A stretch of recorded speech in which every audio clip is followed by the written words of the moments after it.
بسم الله الرحمن الرحيم. الحمد لله وحده والصلاة والسلام على من لا نبي بعده. أما بعد فقد قال الله تبارك وتعالى: أعوذ بالله من الشيطان الرجيم. بسم الله الرحمن الرحيم. ألا إن أولياء الله لا خوف عليهم ولا هم يحزنون الذين آمنوا وكانوا يتقون لهم البشرى في الحياة الدنيا والآخرة. صدق الله العلي العظيم.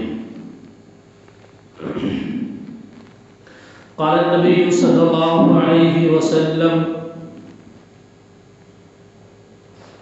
من عاد لي وليا فقد آذنته بالحرب، او كما قال عليه الصلاة والسلام. محترم حضرات، اللہ تبارک و تعالی کے مخصوص بندے اور اللہ تبارک و تعالی کے حکموں کی پابندی کرنے والے اور اس کے بتائے ہوئے راستے پر چلنے والے بہت سے انعامات کے مستحق ہیں۔ اللہ تبارک و تعالی نے ان کے لیے ایسی چیزیں تیار کر رکھی ہیں کہ جس کو کسی کان نے سنا نہیں، کسی آنکھ نے دیکھا نہیں، کسی کے دل پر اس کا گزر نہیں ہوا۔ وہ اللہ کے مخصوص بندے جنہیں اولیاء اللہ، ولی اللہ، اللہ کے دوست کہا جاتا ہے۔ سب سے بڑا ولی یہ نبی ہوتا ہے، اور جو ان میں سب سے بڑے یعنی انبیاء کرام علیہم السلام وہ سید الاولیاء والاصفیاء سید الانبیاء محمد عربی صلی اللہ علیہ وسلم کی ذات گرامی۔ تو ولایت، دوستی، اللہ تبارک و تعالی خود فرماتا ہے: اللہ ولی الذین آمنوا، اللہ اہل ایمان کا ولی ہے، اللہ مومنین کا دوست ہے۔ اور جو اللہ والے ہیں، جب ان کے لیے ایسی چیزیں تیار کر رکھی ہیں تو ایسے لوگوں کی حالت آپ دیکھیں گے تو کیسی ہوگی؟ فرمایا: الا ان اولیاء اللہ لا خوف علیہم ولا هم يحزنون۔ سنو، بلا شبہ اللہ کے دوست، ان پر کوئی خوف نہیں ہوتا ہے، وہ غمگین نہیں ہوتے ہیں۔ یعنی جو اللہ رب العزت کے دوست ہوتے ہیں ان پر کوئی خوف، کوئی غم نہیں ہوتا ہے۔ بظاہر دیکھنے میں وہ پریشان نظر آئے، ان کے کپڑے پھٹے اور پرانے ہوں، لیکن وہ ایسے ہوتے ہیں دل سے، قلبی اعتبار سے، اندر سے بالکل سے مطمئن ہوتے ہیں۔ اور ایسا شخص اللہ رب العزت کے یہاں بڑا ہی محبوب اور پسندیدہ شمار کیا جاتا ہے۔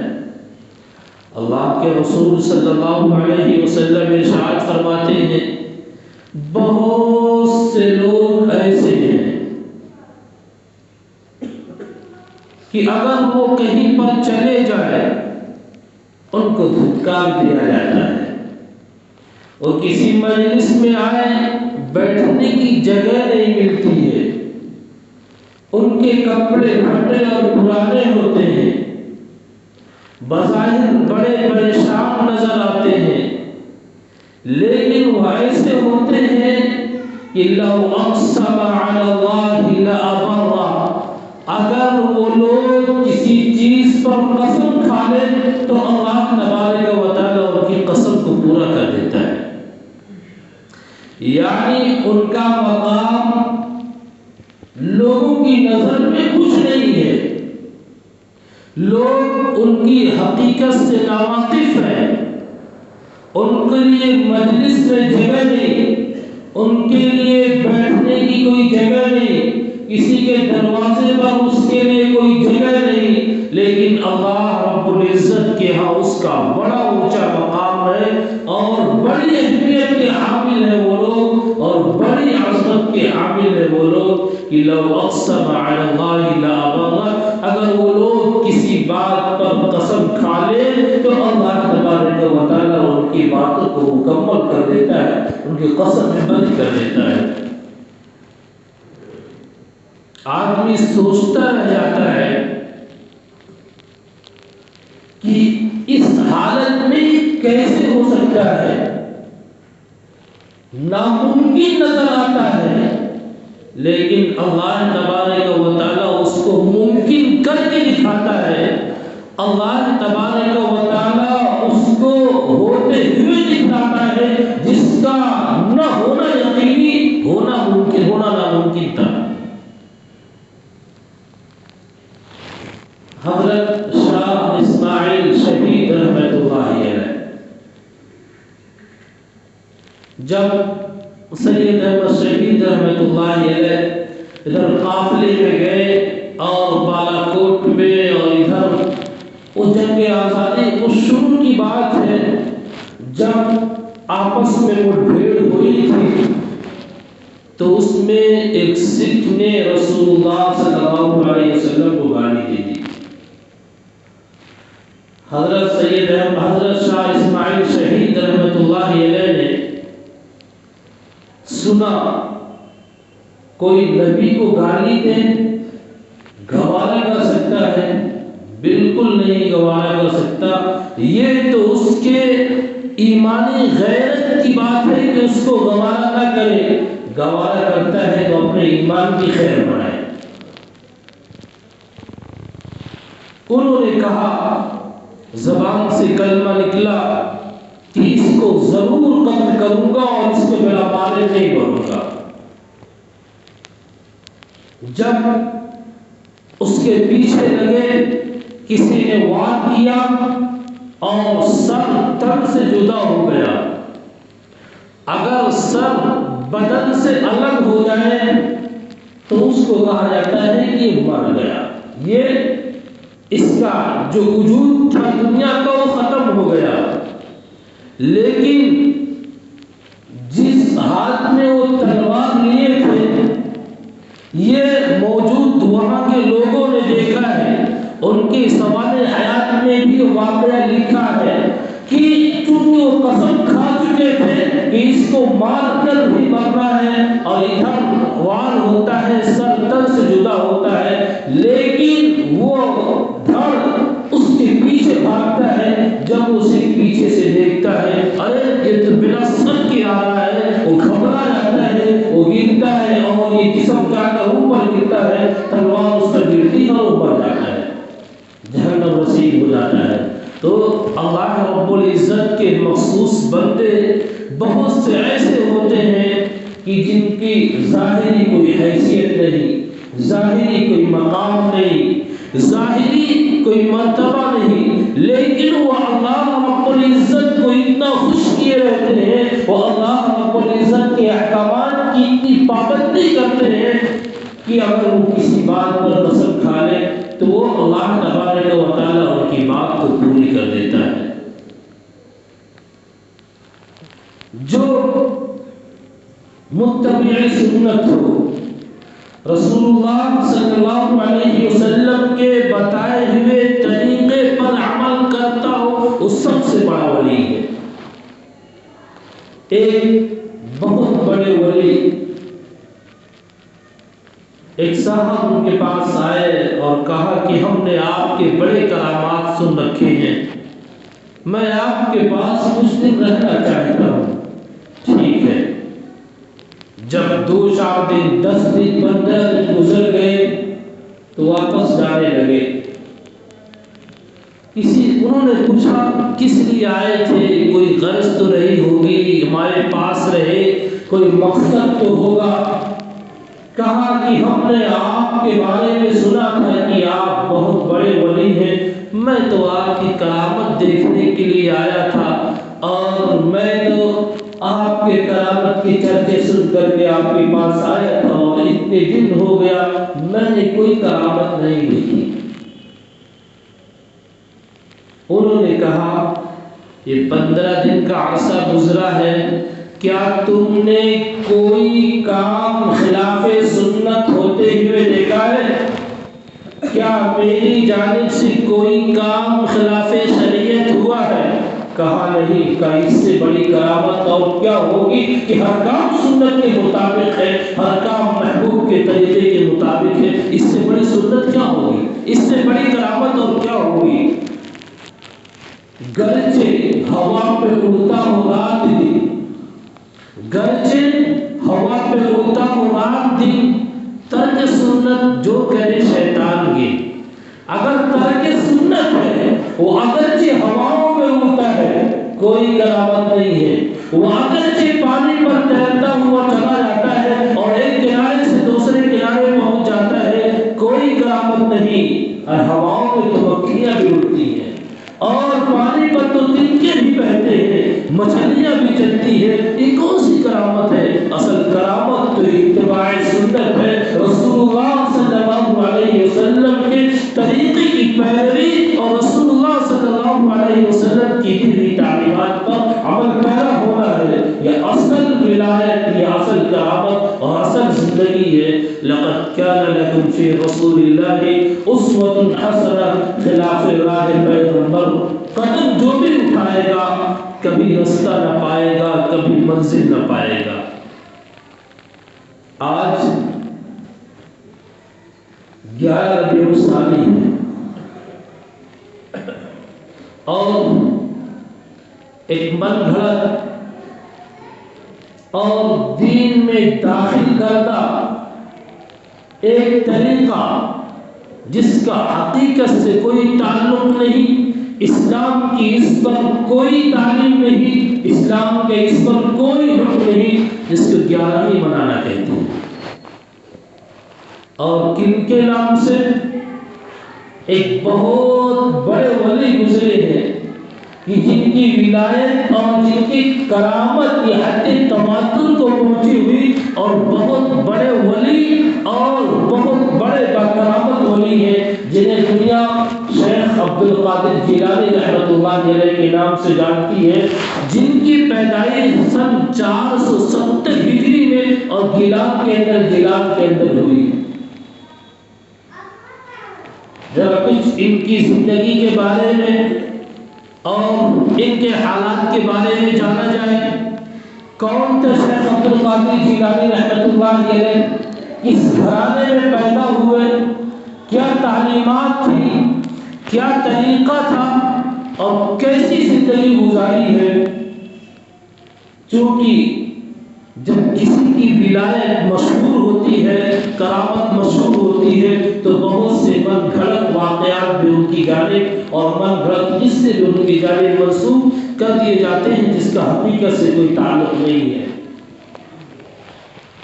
ان کے والد ابو صالح رحمۃ اللہ علیہ ایک مرتبہ وہ جنگل میں جا رہے تھے، بھوک نے بہت پریشان کیا، کھانے کو کچھ مل جائے، دیکھا کہ وہ دریا ہے اور دریا میں بہتا ہوا ایک سیب آ رہا ہے، اس کو اٹھایا اور کھا لیا۔ لیکن کھانے کے بعد یہ خیال آیا کہ اس سیب کا مالک تو میں نہیں تھا، اس سیب کا مالک کوئی اور تھا، اس کو میں نے بلا پوچھے کھا لیا ہے، بلا اس کی اجازت کے میں نے اس کو کھا لیا ہے، اب کیا ہوگا؟ یہ خوف خدا کی بات ہے کہ کسی کی کوئی چیز اس طریقے سے استعمال کر لی جائے۔ ہم لوگ تو دھڑلے سے دوسروں کی چیزیں استعمال کرتے ہیں، اور اگر کوئی اس پر ٹوکتا ہے تو اس کو ہم شرمندہ ہونے کے بجائے ان کا جواب دیتے ہیں۔ جس مثال کے طور پر ایک چھوٹی سی چیز، اس استنجا خانے میں جانا ہے، ہماری چپل دور ہے، استنجا خانے میں کوئی چپل نہیں رکھی جانے کے لیے، ہم نے دیکھا کہ ہمارے پیر میں جو چپل آ گیا اس کو پہنا اور استنجا خانے میں چلے گئے اور لا کے نکال کے ہم چلے گئے، یہ جائز نہیں ہے۔ وہ دوسرے کی چیز اس کی اجازت کے بغیر استعمال کرنا یہ حلال نہیں ہے۔ لا يحل مال مسلم الا بطيب نفس منه، رسول اللہ صلی اللہ علیہ وسلم کا فرمان ہے کسی مسلمان کا مال اس کی اجازت کے بغیر حلال نہیں ہے۔ جو اس کو پہننا وہاں پر گئے، اگر اس پر کوئی ناپاکی لگ گئی ہوگی، اس پر کوئی نجاست لگی ہوگی، اس کو نہیں ہوگا، وہ اپنے گھر میں پہن کے چلا جائے، کیا ہوگا؟ ایک معمولی سی چیز ہے، توجہ نہیں، ایک معمولی سی چیز ہے، سوچنے کی اور غور کرنے کی چیز ہے کہ ہم دوسرے کی چیز پہن کر کیوں جائیں۔ اگر اس طریقے سے ہمارا کوئی چپل اور ہمارا کوئی جوتا استعمال کرنے ہماری طبیعت پر کیا گزرے گا؟ ایک چھوٹی سی چیز ہے جس کو ہم لوگ معمولی سمجھتے ہیں، بہت بڑی چیز ہے۔ بہرحال دل میں خیال آیا، واپس گئے، چونکہ دریا بہتا ہوا ادھر جا رہا تھا تو سوچے سیب تو بہتا ہوا ادھر سے آیا ہے، وہ ادھر چل دیے، گئے تو آگے چل کر کے سیب کا ایک باغ ملا، اور باغ تھا عبداللہ صومعی رحمۃ اللہ علیہ کا۔ جا کر کے کہا کہ آپ کے سیب ایک باغ، آپ کے باغ کا ایک سیب بہتا ہوا جا رہا تھا اور میں نے آپ کی اجازت کے بغیر استعمال کر لیا، مجھے معاف کر دیجئے۔ وہ بھی پہچان گئے کہ یہ آدمی کوئی معمولی آدمی نہیں، یہ بہت بڑا آدمی معلوم ہوتا ہے، تبھی تو اس کے اندر خوف آیا، میرے پاس ایک سیب کی معافی کرانے کے لیے آیا ہے۔ کہا ایسے نہیں سیب معاف کروں گا، 2 شرطیں ہیں، اگر ان 2 شرطوں کو پورا کر دو سیب معاف کر دوں گا۔ کہا فرمائیے، دل میں سچی طرف بھی لے کر کے گئے تھے۔ کہا پہلی شرط یہ ہے کہ 10 سال اس سیب کی رکھوالی کرنی ہے، جب 10 سال مکمل ہو جائے گا پھر دوسری شرط بتاؤں گا۔ کہا منظور ہے۔ 10 سال اس ایک سیب کی معافی کے لیے، اس ایک سیب کا حق طلب کرنے والا کوئی نہ رہے، معاف کر دیا جائے۔ 10 سال اس باغ کی نگہبانی کی اور نگرانی کی۔ جب 10 سال مکمل ہو گئے تو ابو عبداللہ آئے اور آ کر کے کہا ذرا دیکھیں تو اس نے سیب کی نگرانی کی ہے یا بس ایسے وقت گزاری کی ہے؟ کہا ایک سیب لے کر کے آؤ۔ ایک سیب توڑ کر کے لائے، اس کو کھایا تو پھیکا نکلا۔ کہا 10 سال ہو گئے اس باغ کی رکھوالی کرتے ہوئے، باغ کی ذمہ داری لیے ہوئے، ابھی تک یہ نہیں پتا کون سا سیب میٹھا ہوتا اور کون سا پھیکا ہوتا ہے۔ قربان جائیے ان کی الہیت پر، خدا ترسی پر، خوف خدا پر۔ انہوں نے کہا عبداللہ آپ نے مجھے سیب کی رکھوالی کے رکھا ہے، سیب کھانے کی اجازت نہیں دی تھی، میں نے ایک سیب بھی نہیں چکھا، اس لیے مجھے نہیں معلوم کس کا میٹھا ہوتا ہے اور کس کا پھیکا ہوتا ہے۔ سمجھ گئے کہ یہ بڑا خوف خدا رکھنے والا آدمی ہے۔ کہا دوسری شرط میری یہ ہے کہ میری ایک لڑکی ہے جو اندھی ہے، کانی ہے، لنگڑی ہے، اس سے تمہیں نکاح کرنا ہے۔ اگر کسی سے کہہ دیا جائے کہ اس صفت کی لڑکی ہو، کیا کوئی نکاح کرنے کے لیے تیار ہوگا؟ اندھی ہے، بہری ہے، لنگڑی ہے، اس سے نکاح کرنا ہے، اس سے نکاح کر لو تو تمہیں سے معاف کر دوں گا۔ ایک شرط تم نے مکمل کر دی۔ کہا یہ بھی منظور ہے، یہ بھی منظور ہے۔ اور کیجئے اس میں اصل ہے حقوق العباد کہ اگر کسی بندے کا کوئی حق اپنے اوپر لے کر کے چلا گیا تو ایک درہم نہیں، درہم کے 1/6 حصے کے برابر بھی اگر کسی نے کسی کا حق ضرور لے لیا ہے، اس کو واپس نہیں کیا ہے، اس کی اجازت کے بغیر استعمال کیا ہے، الاسماء والنظائر میں لکھا ہے کہ اس کے بدلے میں 100 سال کی مقبول نمازوں کا ثواب دے دیا جائے گا۔ ایک تو 100 سال کی زندگی ملے، پھر پابندی سے نماز پڑھے، قبول ہو تو 100 سال کی مقبول نمازوں کا ثواب دے دیا جائے گا۔ صرف ایک درہم کی چھٹے حصے کا یہ معاملہ ہے، ایک درہم اور 1000 لاکھ اس کا معاملہ تو دوسرا ہے۔ بہرحال شادی کر دی، گھر بھی دے دیا کہ یہاں پر رہنا ہے۔ جب یہ جاتے ہیں اور چہرے سے نقاب اٹھاتے ہیں تو کیا دیکھتے ہیں کہ یہ تو بڑی حسین و جمیل اور خوبصورت عورت ہے۔ فوراً الٹے پاؤں واپس آتے ہیں اور آ کر کے کہتے ہیں عبداللہ آپ ابھی تو میں ایک مصیبت سے نہیں نکلا، یہ کہاں میں دوسری مصیبت میں پھنس گیا۔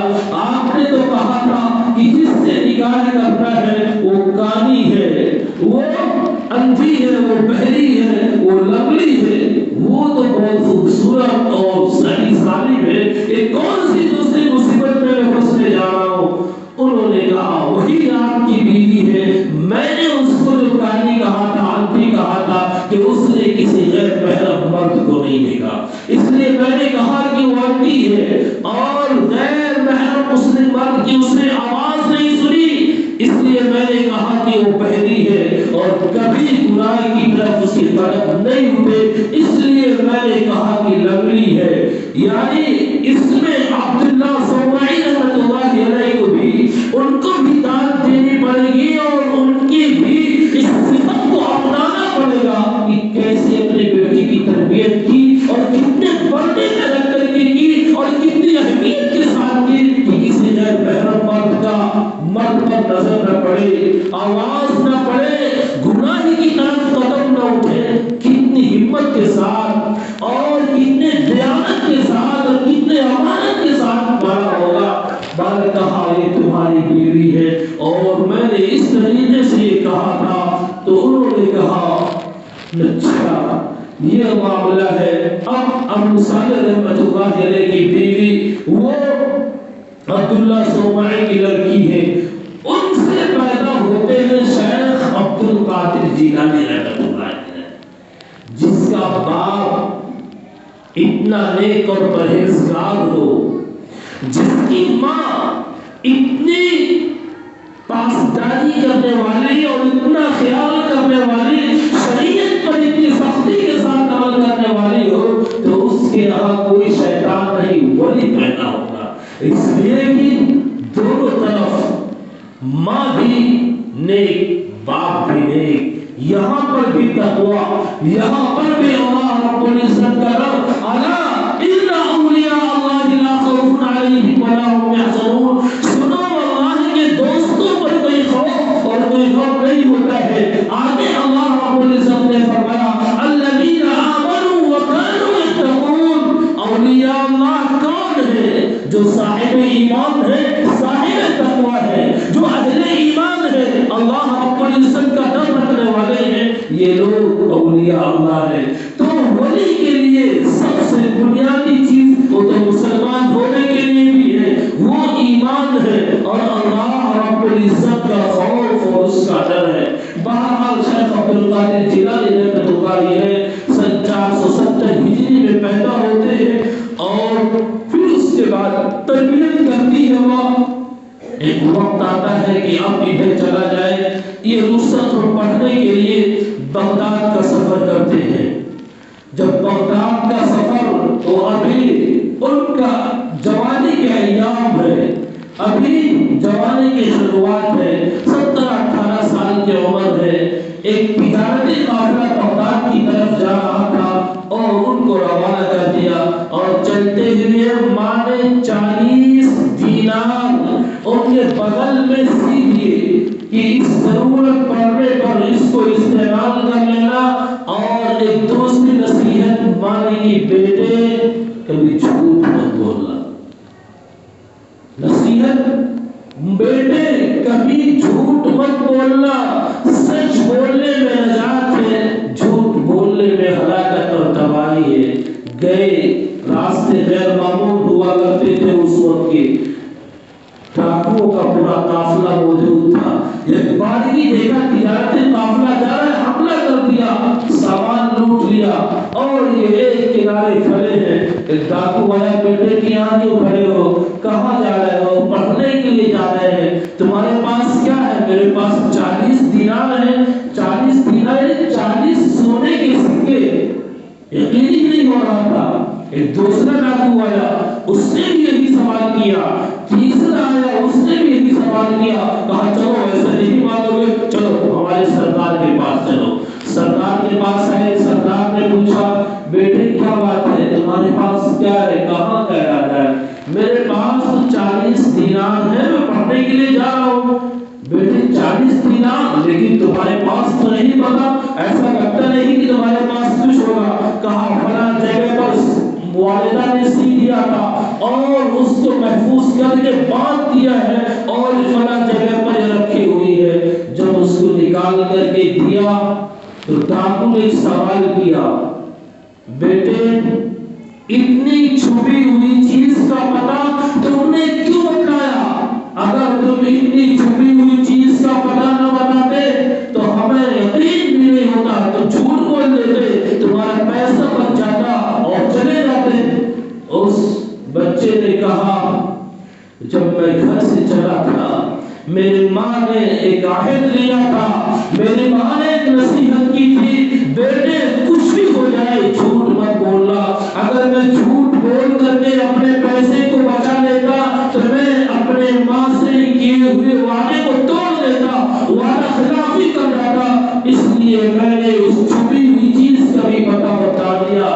اب جو ڈاکو کا سردار تھا، اللہ جس کو جب ہدایت دینا چاہے، جس طریقے سے ہدایت دینا چاہے دے دیتا ہے، اس کی دل میں خیال آیا کہ اپنے ماں سے کیے ہوئے وعدے کا اتنا خیال کرتا ہے، ہم نے بھی تو کچھ اللہ سے وعدہ کیا ہے، ہم نے بھی تو کچھ اللہ سے وعدہ کیا ہے۔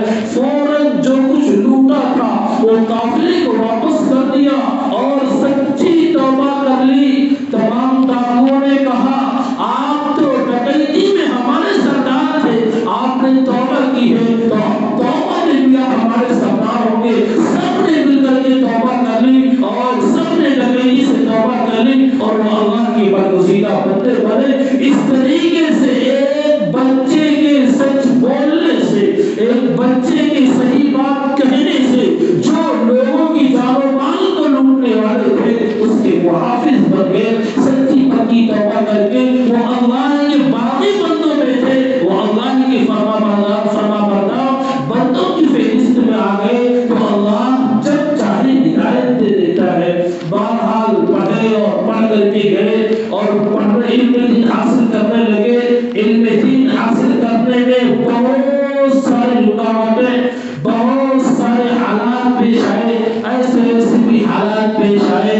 ایک خاص حالت کبھی زندگی گزارا کرنا ہے، ایک مرتبہ تو خود بیان فرماتے ہیں ایسی حالت ہو گئی کہ میں بازار گیا کہ جاؤں دیکھوں وہاں پر ہو سکتا ہے کوئی گری پڑی چیز ہو کھانے کو مل جائے جس کو بازار والے چھوڑ کر چلے جایا کرتے ہیں، لیکن دیکھا کہ مجھ سے پہلے وہاں پر فقیر لوگ پہنچے ہیں۔ کبھی جنگل میں چلے گئے تو دیکھا مجھ سے پہلے یہاں پر مسکین لوگ پہنچے ہیں، وہاں سے واپس آ گیا۔ یعنی بھوک سے اتنی حالت نحال ہو چکی تھی اور حالت ایسی ہو گئی تھی کہ اب چلنے کی طاقت نہیں تھی۔ گئے اور جا کر کے ایک مسجد میں بیٹھ گئے، کہا اسی مسجد میں رہنا ہے، کھانے کو کچھ نہیں، پینے کو کچھ نہیں، بالکل حالت ایسی ہے کہ کہیں نہیں جا سکتی، کمر اٹھتی نہیں ہے، پیر حرکت میں نہیں ہے۔ گئے اتنے میں ایک آدمی آیا اور آ کر کے وہ ایک کنارے بیٹھا اور وہ اس کو کھول کر کے کھانے لگا۔ جو اس نے زعفران اور توشہ لیا تھا وہ بھنا ہوا گوشت اور روٹی، ادھر دیکھا کہ ایک آدمی بیٹھا ہوا ہے، ایک شخص بیٹھا ہوا، اس کو بلائے اور کہا کہ آؤ کھا لو۔ کہا منع کیا نہیں کھائیں گے، لیکن اس نے اصرار کیا نہیں آپ کو ہمارے ساتھ کھانا ہے اور کھانا پڑے گا۔ چنانچہ انہوں نے ہاتھ دھل کر کے کھانا شروع کیا۔ اب اس آدمی نے پوچھا کہ میں بغداد میں آیا، مجھے ایک آدمی کی تلاش ہے لیکن وہ آدمی مجھے ملا نہیں۔ میں نے بہت سارے لوگوں سے پوچھا، کہا کہ وہ ابو عبداللہ الصومعی الزاہد کے نام سے، جو ان کے سبت کے نام سے مشہور ہے، جن کا نام عبد القادر ہے، کیا ان کا پتہ بتلا سکتے ہو؟ انہوں نے کہا کہ میں وہی شخص ہوں۔ کہا وہی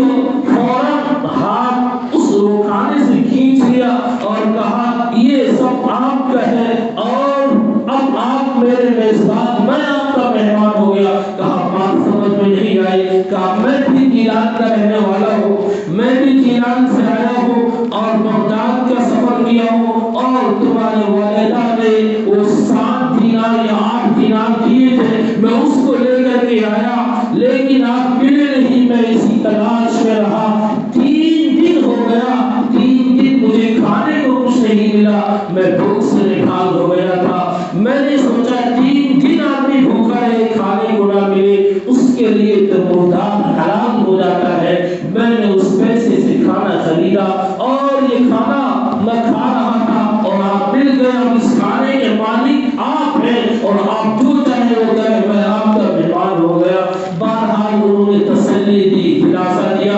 تو اس طریقے سے اللہ تبارک و تعالی نے ان کی مدد کی کہ وہ جو کئی دنوں سے پریشان نہیں مل رہے تھے, اللہ کے گھر میں آئے, ملا دیا.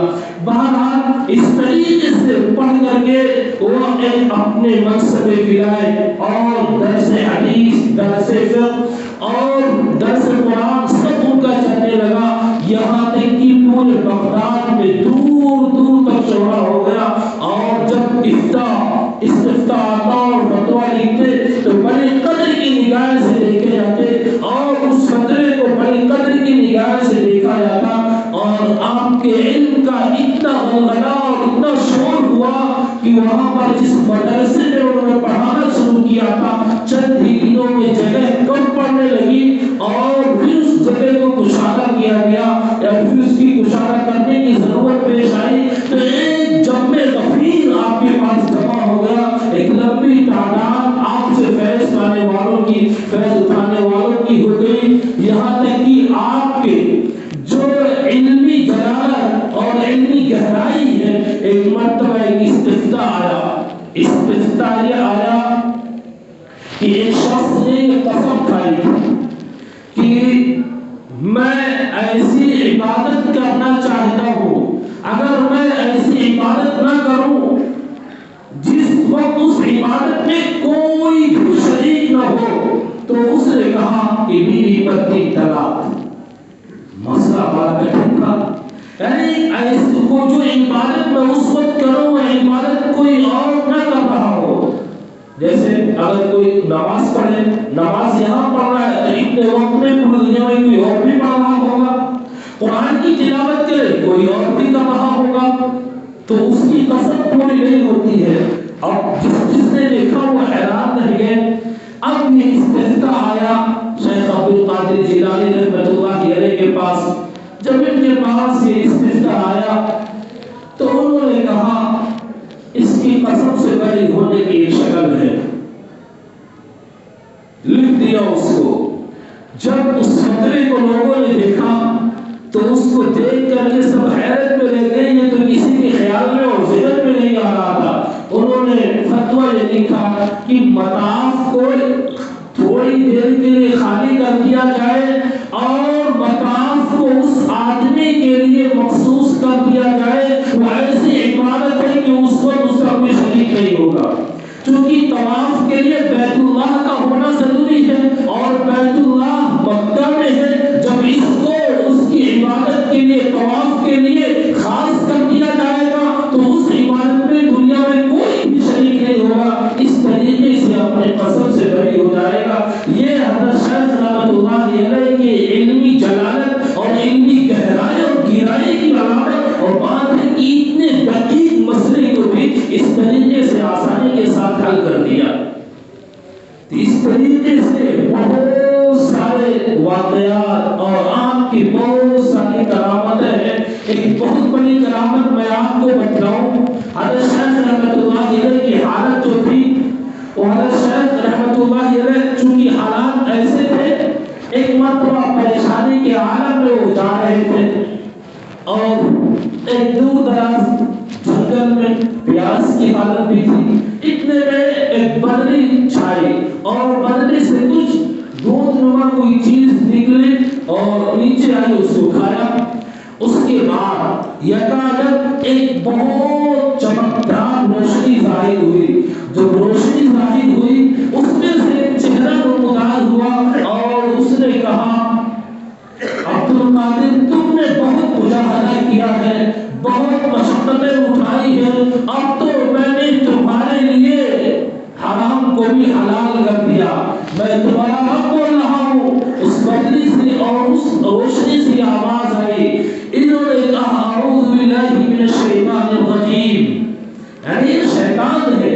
اس کے بعد دوسری آواز آئی، عبد القادر آج تمہارے علم نے تجھ کو بچا لیا ورنہ تم گمراہ ہو جاتے۔ فوراً زبان سے کہا میرے علم نے نہیں، میرے اللہ نے مجھ کو بتایا ہے، اگر میرا اللہ مجھے نہ بچاتا تو آج میں اپنے ایمان سے ہاتھ دھو بیٹھتا۔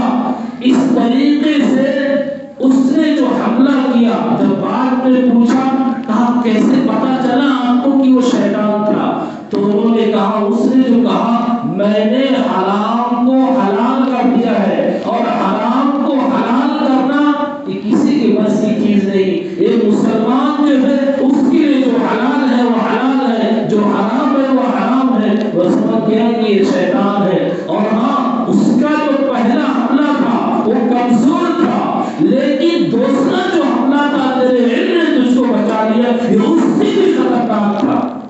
تو اس طریقے سے حضرت شیخ رحمۃ اللہ علیہ کی بہت ساری کرامتیں مشہور ہیں، اور 561 ہجری کو حضرت شیخ رحمۃ اللہ علیہ کا انتقال ہوتا ہے۔ تقریباً 90 سال زندہ رہے، اور اسی ربیع الثانی کے موقع پر میں نے شروع میں بتایا جب ولایت زیادہ مشہور کسی کی کرامتیں ہوتی ہیں تو بہت سے من گھڑت ایسی کرامتیں بیان کر دی جاتی ہیں۔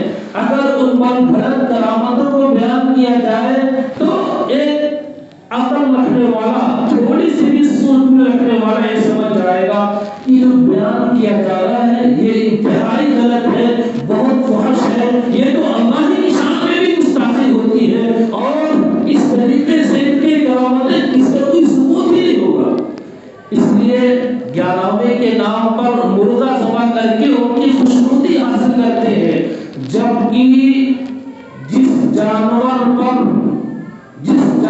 کو غیر اللہ کے حصول خوشنودی کے لیے ذبح کیا گیا ہو اس کا کھانا حلال نہیں ہے، اس کا کھانا حرام ہے۔ وما اہل بہ لغیر اللہ، اور وہ جانور کی جس کو غیر اللہ کے لیے ذبح کیا گیا ہو، اگرچہ مرغے کو، بکرے کس کو بھی، اگرچہ اس کو بسم اللہ اللہ اکبر پڑھ کر کے ذبح کیا جائے، لیکن ارادہ اور نیت یہ ہو کہ فلاں کو خوش کرنا ہے، نہیں کریں گے تو نقصان ہوگا، تو وہ بسم اللہ پڑھنے سے بھی جانور حلال نہیں ہوتا ہے، وہ حرام بھی رہتا ہے۔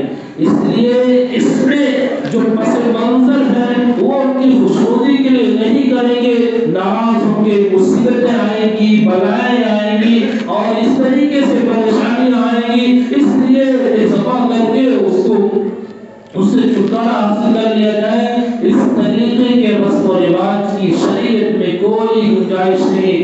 جس نے پوری زندگی اللہ رب العزت کے خوف اور اس کے ڈر کے ساتھ گزاری، جس کی زندگی کے آخری کلمات اپنے بیٹے کو نصیحت کرتے ہوئے گزرے، بیٹے اللہ کے علاوہ کسی سے مت ڈرنا اور اللہ کے علاوہ کسی سے امید بھی مت رکھنا، اور نصیحت کرتے کرتے زبان پر 3 مرتبہ اللہ اللہ اللہ آیا اور اس دنیا سے رخصت ہو گئے۔ تو اس لیے اس طریقے کی دعوت میں شرکت کرنا اور اس طریقے کی دعوت کو قبول کرنا، اس کا کھانا ایک کسی بھی طریقے سے جائز نہیں ہے، اور کسی بھی طریقے سے اس کی گنجائش نہیں ہے۔ جہاں پر محرمات کا تذکرہ اللہ رب العزت نے کیا ہے وہیں پر ہے وما اہل بہ لغیر اللہ، یہ سب اس کے زمرے میں آتے ہیں۔ اللہ رب العزت سے دعا کریں کہ اللہ ان سب راہیات باتوں سے اور چیزوں سے، کاموں سے ہم سب کی حفاظت فرمائے، صراط مستقیم پر چلائے اور جمائے۔ آمین۔ وآخر دعوانا الحمدللہ۔